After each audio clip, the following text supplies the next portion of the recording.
Sledeča oddaja je bila posneta s pomočjo prijateljev in sodelavcev misionarske skupine Joyce Meyer.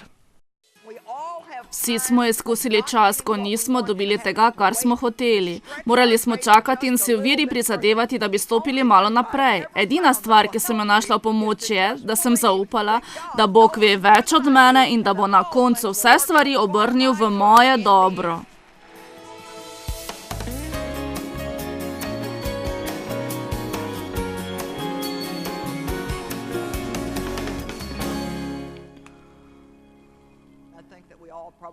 Mislim, da mi vsi imamo malo več strahov, kot se zavedamo. Tu je velik strah, ki ga spoznamo in se z njim ukvarjamo. Vendar pa verjamem, da je mnogo majhnih stvari, ki smo jih dopustili v naše življenje v daljšem obdobju in se jih niti ne zavedamo, da so tukaj. Eden izmed strahov, ki jih imamo in niti ne mislimo, da pripada v to skupino, je dvom. Veste, da je dvom zelo blizu strahu? Je njegov sorodnik. Lahko bi celo rekli, da je nek del strahu. Ne mislim, da mi dvomimo toliko v Boga, ampak velikokrat mi dvomimo vase. Vi lahko verjamete, da lahko Bog zagotovo stori nekaj, vendar pa nismo gotovi, da bo to storil za nas.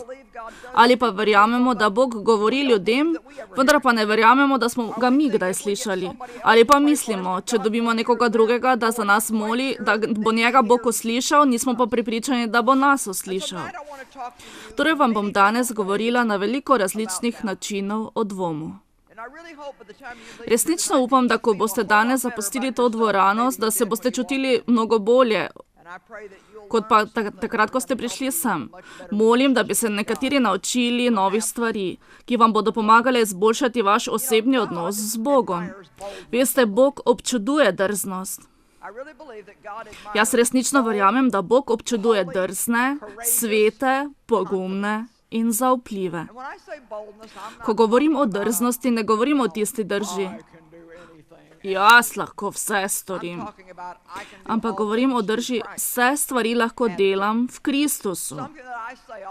Nekaj, kar pravim ves čas. Gospod, jaz sem vse in nič. Jaz sem vse v tebi in nič v sebi. Nič ne morem storiti brez tebe, vendar lahko počnem vse po tebi. Sveta zaupljivost je tista, ki je v Bogu. To ni samo zagledanost, ampak je takšna zaupljivost, ki je sposobna stopiti v veri iz sebe z vso drznostjo in storiti to, kar je potrebno storiti. Edini način, da imate takšno zaupljivost je, če vas ni strah, da ste v zmoti ali da bi naredili kakšno napako. Velikokrat nas je tako strah, da bi naredili kakšno napako, da niti ne storimo koraka, da bi sploh kaj storili. Gotova sem, da so bili učenci v čolnu zelo prestrašeni, ko so videli Jezusa hoditi po vodi. Videli so to osebo in niso vedeli, da je Jezus, ki hodi po vodi. Mislili so, da je mogoče duh, prikazen. Nato pa so ugotovili, da je Jezus. Peter pa je rekel: Gospod, če si ti, mi ukaži, da pridem po vodi k tebi. Stavim, da bi preostali učenci prav tako radi stopili ven iz čolna. Vendar pa tako ali drugače je Peter bil edini, ki je imel dovolj drznosti, da je to poskusil. Nekaj časa je hodil, nato pa se je potopil, ker ga je postalo strah. Dobra novica je, da je Jezus iztegnil svojo roko in ga rešil. Ugotovila sem, da če tudi hodim nekaj trenutkov, potem padem za nekaj časa in se poberem, ter zopet hodim, je v teh trenutkih padca vedno Bog tisti, ki iztegne roko in me dvigne. Pomaga mi priti nazaj na pravo pot znova in znova. Jaz bi pa raje poskušala, čeprav včasih padem, še enkrat poskušam in zopet padem, ter se končno naučim hoditi. To bi počela raje, kot pa da bi le sedela v čolnu in nikoli ničesar poskusila. Svet je imeniten, velik in čudovit, mnoge možnosti čakajo na vsakega izmed vas. Sedaj me poslušajte, nikar ne živite dolgočasnega življenja. A ste me slišali? Meni je tako dolg čas. No, veste kaj? Če ste zdolgočaseni, sem prepričana, da je to vaša krivda. Mnogo tega pride, ker ste tako odvisni od varnosti, da kar naprej ponavljate stare, neumne in dolgočasne stvari, vedno znova. Nikoli ne stopimo iz tega, da bi naredili nekaj drugega. Ugotovila sem, seveda vi se boste zdaj smejali, vendar ugotovila sem, ko sem se približevala s svojim 50. letom, da sem vse življenje nosila le rjavkaste hlačne nogavice. To je bil čas, ko so ženske veliko nosile hlačne nogavice. Druge ženske so nosile modre, oranžne, črne, roza, z raznimi vzorci, vendar ne jaz. Jaz tega nisem nosila, nosila sem vedno rjave. Zame je bil kar velik korak, da sem začela nositi različne barve hlačnih nogavic. Pa gre le za najlon in nisem boječa osebnost, vendar mi vsi imamo določene stvari, ki jih radi počnemo. Mi vidimo druge ljudi, da to počnejo in bi mi radi kaj poskusili, vendar nas je strah. Danes vas hočem spodbuditi, da bi začeli živeti nekoliko bolj drzno in moliti veliko bolj drzno. Da stopite ven in sledite svojemu srcu ter storite to, kar resnično verjamete, da vam je Bog podaril priložnost za storiti. Ne spodbujam vas k neumnim stvarem, ali da bi storili nekaj, kar poskušate, vendar pa nimate nobenega namiga od Boga, da je ta stvar za vas prava.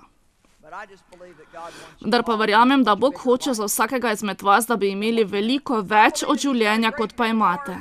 Verjamem, da je za vas pripravil imenitno, veliko, raznovrstno, čudovito življenje.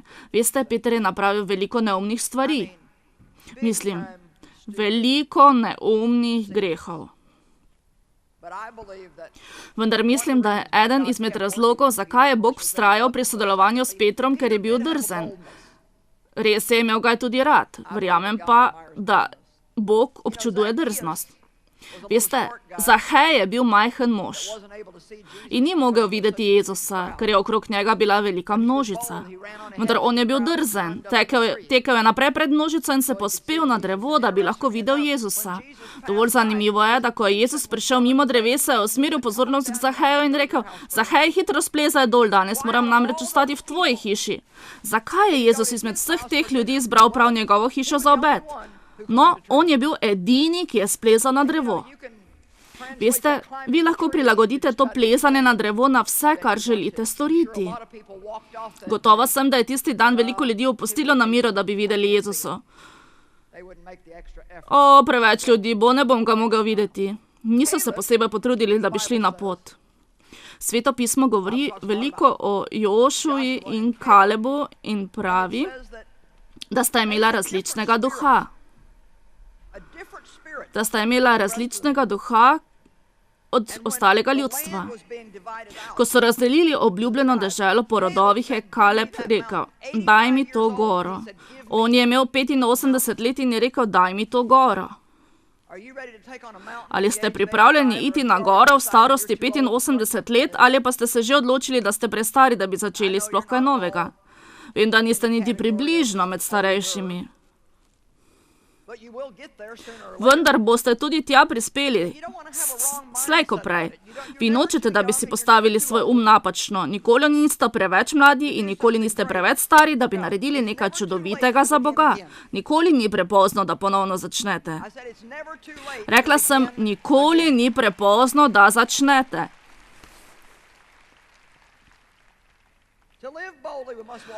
Hoditi moramo v veri, da lahko živimo drzno. Vendar pa je dvom vedno nasprotnik naše vere.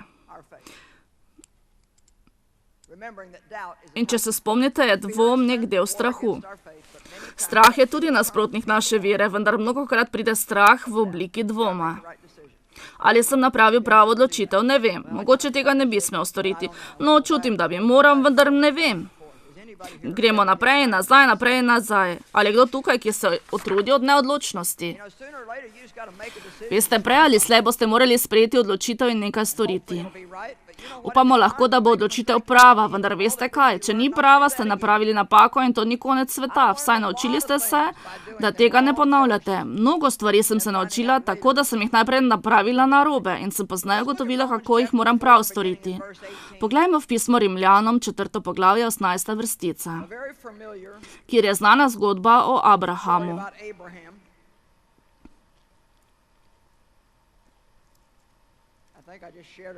Mislim, da sem to zgodbo podala v eni izmed zadnjih predavanj v nekem drugem miselnem sklopu, vendar pa tako ustreza za današnjo temo, da jo moram še enkrat ponoviti. Kajti za Abrahama je upanje po človeških razlogih prenehalo, kajti upal je, da bo postal oče mnogih narodov, kot mu je bilo obljubljeno. Bog je rekel, tvoji potomci bodo brezštevilni. In njegova težava je bila, da ni imel niti enega otroka. Njegova vera se ni omajala, ko je v svojem telesu zaznal impotenco. Bil je na koncu svojega življenja, kajti bil je približno 100 let star. Njegova vera se ni omajala, ko je preudarjal o Sarini prazni maternici. On je tehtal to, mislil je o tem, gledal jo je, vendar je še vedno verjel, da je Bog večji. Sedaj pa pogledajte 20. vrstico. O Božji obljubi ga ni omajala ne vera, ne zaupanje ali dvom. Saj ne pravi, da se ni obadal z nevero in dvomom, ampak pravi, da ga to ni omajalo.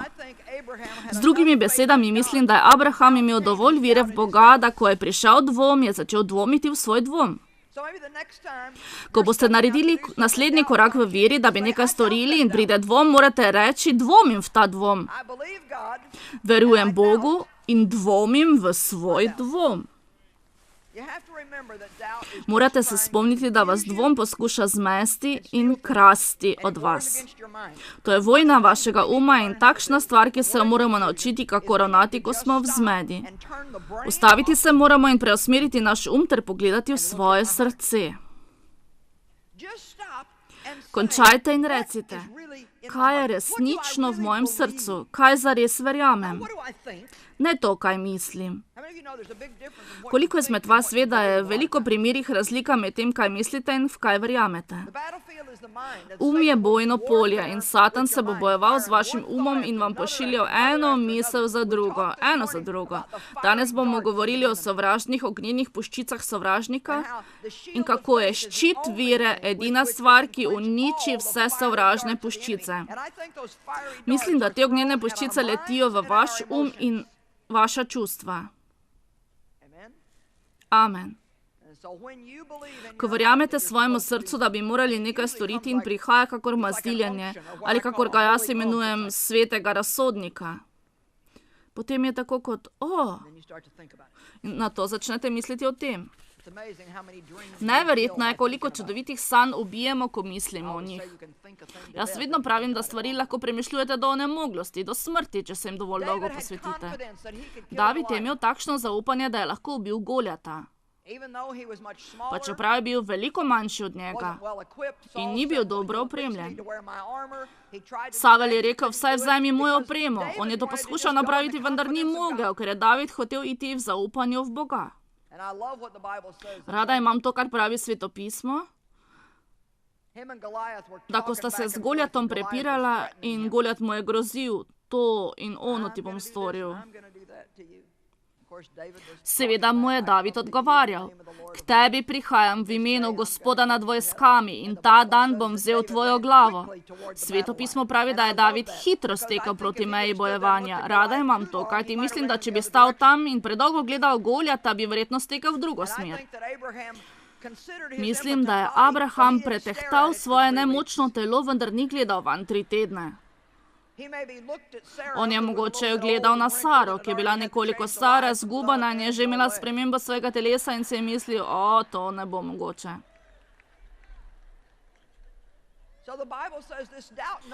Svetopismo pravi, da je to dvom in nevera in mi moramo razumeti, da so te zgodbe o resničnih ljudeh, da so to resnični ljudje. Zares verjamem, da velikokrat beremo o teh ljudeh v Svetem pismu in ne moremo razumeti, da so bili prav takšni resnični ljudje kot mi.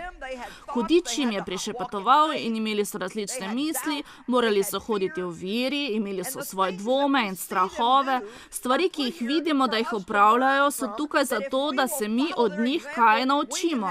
Če bomo tudi mi sledili tem zgledom, lahko imamo prav takšno zmago, kot so jo imeli oni. Kaj pa pravi o Abrahamu? Če si predstavljamo tekst, da pravi: o Božji obljubi ga ni omajala nevera ali dvomljiva vprašanja, ki se nanašajo na obljubo, on je rasel in se v veri še okrepil ter izkazal čast Bogu. Kaj je torej storil, ko je prišel dvom? Odprl je svoja usta in slavil Boga. Kaj je slavljenje? Da govorimo o Božji dobroti. Verjetno se je zgodilo nekaj takšnega. Bog, spominja se vseh dobrih stvari, ki si jih v preteklosti storil zame, in spomnim se, kako si bil zvest do mene, ko si mi rekel, naj zapustim svoj dom in naj grem tja, kjer mi boš ti pokazal prostor. Videl sem te delati to in ono in sedaj te slavim, Bog, da bi zopet to storil. Dvom vam ne more napraviti zareze v vašo voljo, če odprete svoje usta in se bojujete proti dvomu z besedami vere. Veste kaj? Enostavno je dvomiti. Enostavno je iti na način, kot čutite. Vendar po resnici vam povem, da če boste odprli svoja usta in izrekli prave stvari, medtem ko ste v boju, poslušajte, ko se v svojem umu bojujete, je najboljša stvar, da končate napačne misli, da odprete svoja usta in izrečete nekaj dobrega. Ko vam hudič pravi, da ne boste mogli storiti, odprite svoja usta in recite, v Bogu bom uspešen, na karkoli položim svojo roko, uspeva v Gospodu. Božja beseda je meč duha. O tem govori pismo Efežanom 6. poglavje. Mi moramo uporabljati dvorezen meč. Kdaj pride dvom? Dvom in nevera prihajata, ko čakamo. Veste, če molimo in takoj dobimo to, kar hočemo, nikoli ne bomo imeli problema z dvomom in nevero. Toda zakaj nas Bog pusti čakati? Zato, ker naša vera mora biti preizkušena, da ugotovimo, da je zares prava. Prav tako mora biti preizkušena, da lahko raste. Preizkušnje prinesejo rast. In mnogi med vami, lahko bi celo rekla, da večina izmed vas, ste prav sedaj v takšnem trenutku svojega življenja, ko si prizadevate za rast. Kako razdražljivo je lahko, ko zagotovo vemo, ko prosimo Boga za nekaj in z njegove strani ne bi predstavljalo kakšnega velikega napora in te vendar kar pusti čakati. Ali je kdo prav sedaj tukaj in ve, o čem govorim? Ali pa se še vedno morate obadati z istimi stvarmi znova in znova in znova in znova? Naj vam nekaj povem. Ne vem, kakšen teden ste imeli, vendar zame ni bil zelo razburljiv. Imela sem eno stvar, s katero sem se ukvarjala zelo dolgo časa in je zame predstavljala pravi stres. In poslušajte sedaj. Ko sem se s to stvarjo ukvarjala skoraj 4 leta, sem dobila dober izid. Vendar sedaj počakajte malo. Še isti dan je prišlo nekaj drugega na dan, za kar sem mislila, da je že zdavnaj rešeno. Gotova sem bila, da je že rešeno, ker sem uživala svoj mir in se zahvaljevala Bogu za zmago in ves nered se je začel od znova. Vedno je v življenju nekaj, na čemer lahko vadimo. Ta teden sem vesela, da pridigamo veri, kajti tudi če vi ne potrebujete tega, bo meni pomagalo. Vedno imamo čas, da dobimo to, kar hočemo, in mi vsi imamo čas, da ne dobimo, kar hočemo, ter se moramo zato potruditi v veri, da stopimo korak dalje. Edina stvar, ki mi je vedno pomagala, da sem verjela v Boga, da On ve več od mene in da bo na koncu koncev vse stvari obrnil v moje dobro.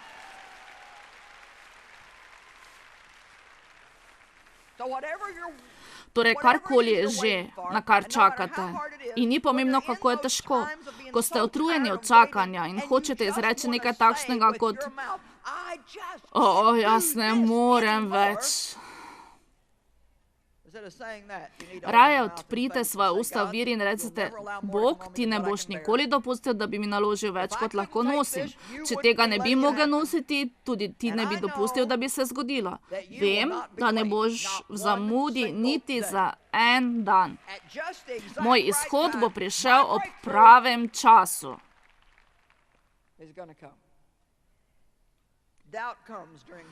Dvom pride ob čakanju.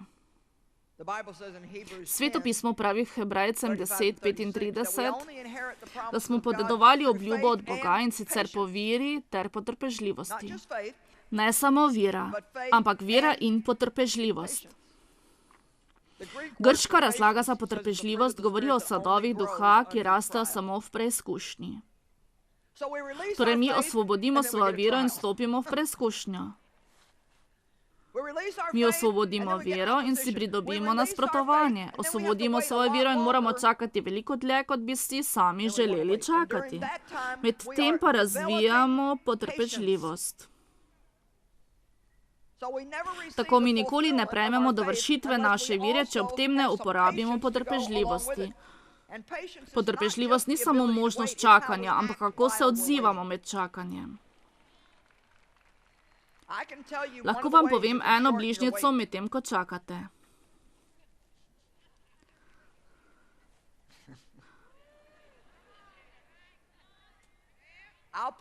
Molila bom za vas, kakor je Pavel molil za Kološane.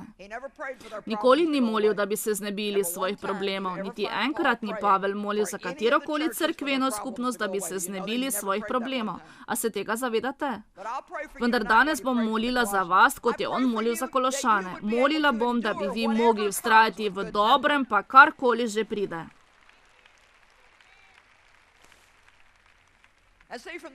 Poglejte, namesto da bi se odrekli vsem težavam, lahko še naprej vztrajno slavimo Gospoda, ostanemo stabilni, hodimo v ljubezni, nimamo slabih navad in čakanje bo verjetno veliko krajše, kakor je. Ni potrebno biti genij, da ugotovite, zakaj smo v procesu rasti. Vse, kar moramo storiti, je, da pazimo na obnašanje med preizkušnjo. Sedaj bom govorila tem ljudem tukaj. Oni se lepše obnašajo kot vi. Ali ni neverjetno, koliko vire imamo, preden nastopijo težave? Zelo lahko je peti, povsem se predam.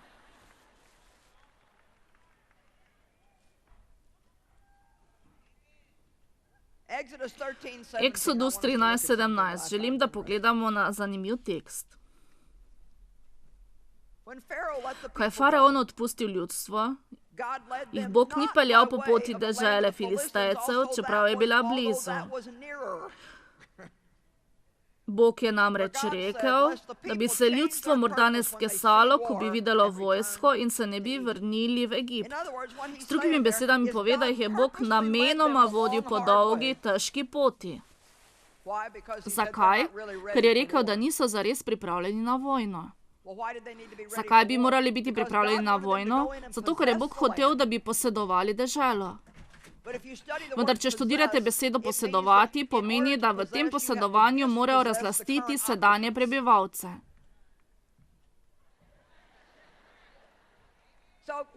Ko jih je Bog poslal v obljubljeno deželo, jih ni poslal v nek prostor, kjer ni sovražnikov. Bilo je polno sovražnikov. Bila je vojna za vojno. Morali so zavzeti Jeriho, zavzeti so morali eno mesto za drugim. In on jim je dopustil, da so hodili okrog po puščavi, imeli slabe navade, se pritoževali, mrmrali, godrnjali, iskali krivdo, bili nepotrpežljivi in se hoteli vrnili v Egipt. Kajti, ko so prišli ven, niso bili dovolj močni, da bi posedovali deželo in se spoprijeli s sovražnikom. Mnogi izmed vas imate sedaj velike sanje v svojem srcu in stvari, ki jih hočete storiti in ne razumete, zakaj Bog ne dopusti, da bi se zgodile. No, mogoče še niste pripravljeni, da bi se spoprijeli s sovražnikom, s katerim bi se morali spoprijeti, da bi se vaše sanje uresničile. Naj vam nekaj povem. Če molite za to, da vas Bog uporabi in več, ko pomagate ljudem, več nasprotovanja boste doživeli. 1. Korinčanom 16:9. Velika vrata so se mi odprla in z njimi veliko nasprotnikov. Želim, da bi enkrat lahko razložila ljudem, vendar, če ne napišem zelo, zelo dolge knjige, ne morem. Ne morem razložiti, kaj se je dogajalo in kar se je zahtevalo od mene. Od februarja 1976 pa vse do danes, ko sem čutila, da mi je Bog govoril in je želel, kaj naj storim s svojim življenjem. Nimam niti najmanjše ideje, kako bi začela govoriti o vsej tej svoji bolečini, prizadevanju, ko sem tisoč in tisočkrat hotela končati in opustiti, o vsem nasprotovanju ljudi, nasprotovanju hudiča, kako čas napada na moje telo, moj moja čustva, ne vem, kako naj začnem, da vam sploh povem. Vendar veste kaj, tega ne bi zamenjala za nič na celem svetu.